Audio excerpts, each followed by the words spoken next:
ہمارے نبی کی مسجد کچی تھی اور اس میں اندھیرا ہوتا تھا، لائٹ نہیں تھی، تو صحابہ کھجور کی وہ شاخ ایسے، اس کو عرجون کہتے ہیں، اس پر کھجوریں لگتی ہیں، وہ توڑ کے لاتے تھے، اس کو یہاں آگ لگاتے تھے تو وہ کبھی جلتی تھی کبھی بجھتی تھی، تو اس سے ہلکی ہلکی روشنی ہوتی تھی۔ تمیم داری رضی اللہ تعالی عنہ 9 ہجری میں اسلام لائے، وہ ملک شام گئے تھے، وہاں سے وہ لیمپ لے کر آئے، وہاں جلایا جاتا تھا، تو وہ مغرب کی نماز میں اللہ کے نبی کے آنے سے پہلے انہوں نے وہ لیمپ جلا دیا محراب کے پاس، محراب تو تھی نہیں، مصلی کے پاس۔ تو جب آپ داخل ہوئے تو آپ نے دیکھا روشنی، تو آپ اتنے خوش ہوئے، آپ نے فرمایا کس نے میری مسجد کو روشن کیا ہے؟ اگر آج میری بیٹی ہوتی تو میں اس کے نکاح میں دے دیتا۔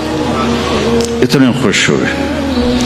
تو حضرت نوفل بن حارث آپ کے بڑے انکل کے بیٹے تھے، نوفل بن حارث بن عبد المطلب۔ تو حضرت نوفل پاس کھڑے تھے، انہوں نے کہا یا رسول اللہ، میری بیٹی بھی آپ کی بیٹی ہے، میں تمیم کے نکاح میں اس کو دیتا ہوں۔ تو ایک لیمپ جلانے سے مسجد میں آل رسول سے ان کی رشتہ داری ہو گئی۔ تو جنہوں نے بھی یہ بنائی ہے اور اس پہ خرچ کیا ہے، ان کو بہت مبارک ہو۔ اور میرے رب کا فرمان ہے، حدیث قدسی ہے، بیوتی فی الارض المساجد، دنیا میں مسجدیں میرا گھر ہیں۔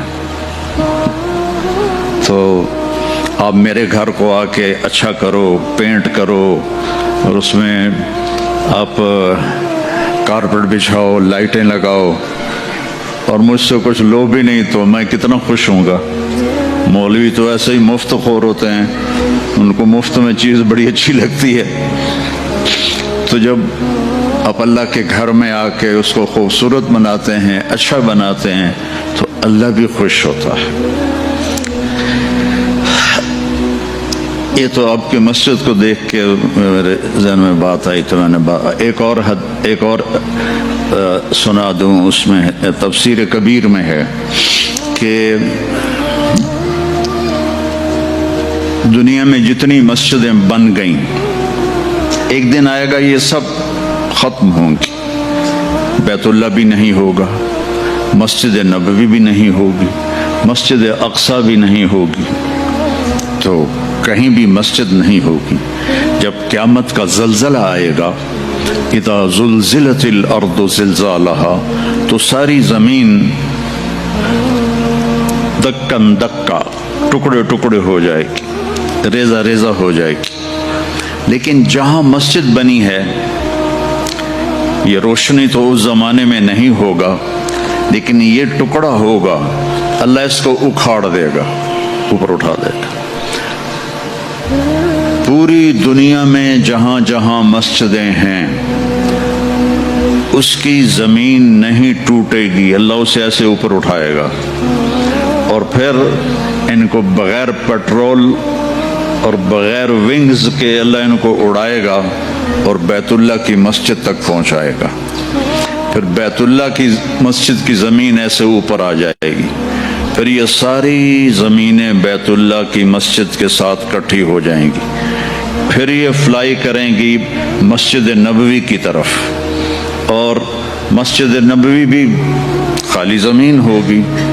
جب بیت اللہ کا ٹکڑا اس مسجد کے ساتھ ملے گا تو وہ کہے گا الصلاۃ والسلام علیک یا رسول اللہ، پھر وہ بھی اکھڑ جائے گا اور یہ چلیں گے مسجد اقصی کی طرف، چونکہ آسمانوں پہ جانے کا دروازہ مسجد اقصی میں ہے کہ اوپر ہے۔